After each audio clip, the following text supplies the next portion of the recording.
ನನ್ನ ಹೆಸರು ಹೇಮಂತ. ನಾನು 3ನೇ ತರಗತಿ ಓದುತ್ತಿದ್ದೇನೆ. Mango valley public school, Srinivaspur. ಹಾವು ಮತ್ತು ಬಕಪಕ್ಷಿ. ಪಂಚತಂತ್ರ ನೀತಿ ಕಥೆ.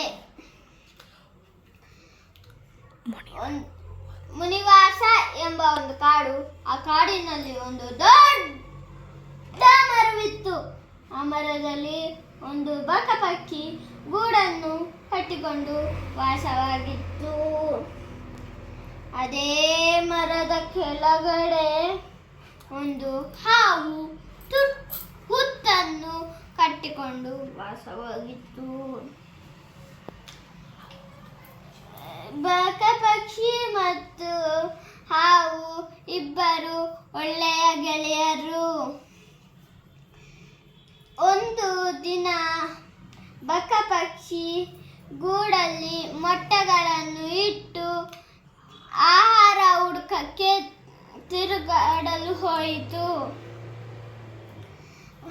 ಜೋರಾಗಿ ಗಾಳಿ ಬೀಸಿ ಮೊಟ್ಟೆ ಮತ್ತು ಗೂಡು ಕೆಳಗೆ ಬಿತ್ತು.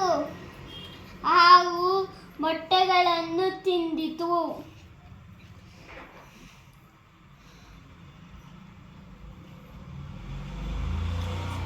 ಸಾಯಂಕಾಲ ಮರದ ಬಳಿಗೆ ಬಂದ ಬಕಪಕ್ಷಿ ಗೂಡು ಮತ್ತು ಮೊಟ್ಟೆಗಳು ಇಲ್ಲ.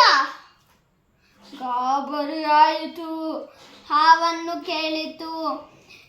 ಹಾವು ಹೇಳಿತು, ನಾನೇ ನಿನ್ನ ಮೊಟ್ಟೆಗಳನ್ನು ತಿಂದೆ. ನಿನ್ನ ಮೊಟ್ಟೆ ಎಂದು ತಿಳಿಯದೆ ನಾನೇ ತಿಂದೆ. ಬಕಪಕ್ಷಿ ದ್ವೇಷದಿಂದ ಮುಂಗುಳಿಯೊಂದಿಗೆ ಗೆಳೆತನ ಮಾಡಿತು. ಬಕಪಕ್ಷಿ ಮುಂಗುಳಿಗೆ ಹೇಳಿತು, ಹಾವನ್ನು ಸಾಯಿಸು. ಮುಂಗುಳಿ ಹಾವನ್ನು ಸಾಯಿಸಿತು. ಮುಂಗುಳಿ ಅದೇ ಹುತ್ತದಲ್ಲಿ ವಾಸವಾಗಿತ್ತು. ಕೆಲವು ದಿನ ನಂತರ ಮುಂಗುಳಿಗೆ ಹಸಿವಾಯಿತು. ಮುಂಗುಳಿ ಬಕಪಕ್ಷಿಯನ್ನು ತಿಂದಿತು. ಈ ಕಥೆಯ ನೀತಿ: ಗೆಳೆಯರೊಂದಿಗೆ ಅಧರ್ಮ ಮಾಡಬಾರದು.